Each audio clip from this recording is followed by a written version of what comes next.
The blue light of the screen was the only thing holding the shadows back in the office. Mark sat motionless, his thumb hovering over the glass.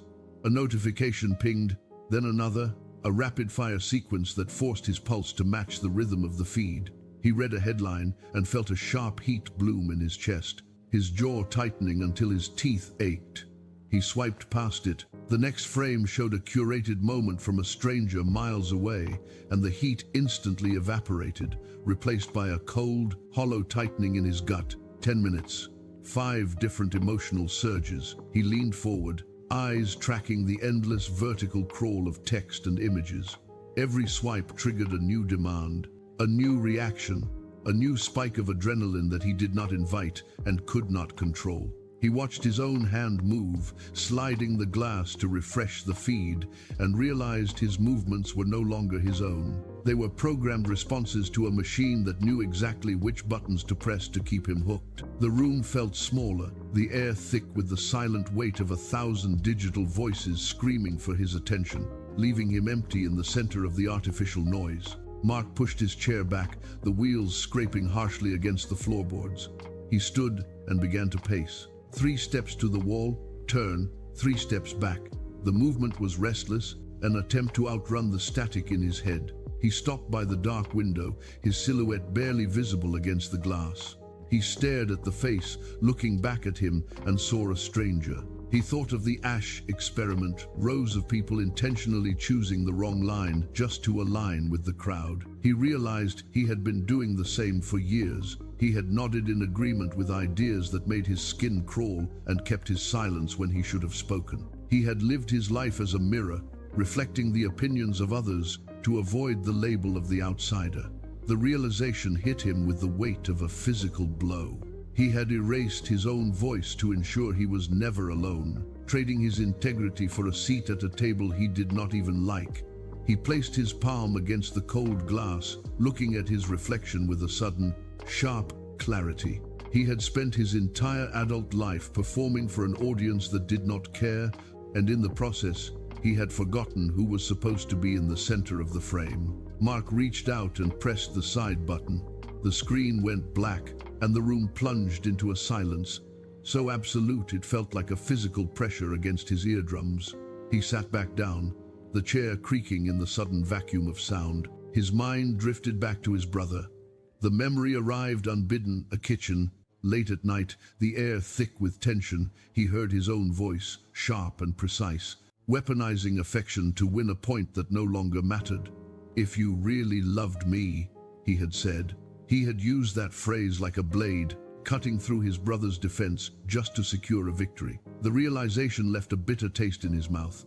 He had adopted the tactics of his environment, mirroring the manipulation he once despised. The instinct to belong, once a primal necessity for survival, had calcified into a modern cage of his own design. Every interaction felt like a transaction, every word a tactical move. He looked at the dead, dark surface of the phone. The silence was no longer a relief, it was a confrontation. It demanded he acknowledge the architect of his own prison. He sat in the center of the dark office, watching the city lights flicker outside, realizing that the walls were not built by the crowd, but by his own desperate need to be accepted by them. Mark reached for a notebook, the paper crisp and blank under his touch. He picked up a pen and pressed the tip hard against the page. The friction, a grounding sensation. He began to list his own values, stripped of the influence of the algorithms and the crowd. As he wrote, he crossed out the opinions he had merely repeated for years. Each line he struck through felt like a shackle breaking. He realized the prison of public approval was a structure he had built himself, door by door, post by post. He stared at the list, then turned his gaze back to the phone. He pressed the power button. The screen glowed, a cold, insistent invitation to return to the fray. He did not scroll. His thumb hovered over the app icons, each one a feed of insecurities and manufactured expectations. He pressed down until they shivered. He tapped the delete prompt once, twice, 3 times. The icons vanished.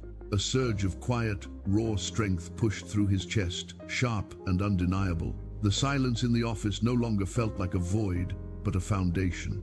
He set the phone face down on the desk, the dark glass no longer reflecting his own uncertainty, but the stillness of a man finally owning his space. Mark stood and walked to the window. Below, the city glowed in a rhythmic, restless sprawl of amber and white. He placed his hands against the cool glass, feeling the vibration of the traffic rise through the frame.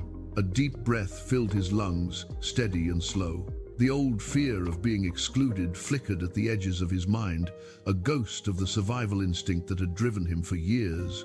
He watched the lights shift and blink, no longer feeling the need to mirror their pulse. He was an observer now, not a participant in the frantic race. The silence in the room held a new weight, the weight of his own sovereignty. He did not look for notifications. He did not wait for approval. The crowd remained out there, caught in the endless cycle of reaction and noise, but his mind had found a quiet harbor. He recognized that the fear would likely return, but it no longer held the keys to his actions. He was no longer a reactor, but a chooser. He turned away from the window and walked back into the center of the room, leaving the city to its own rhythm. He was finally alone, and for the first time in a decade, he was entirely his own.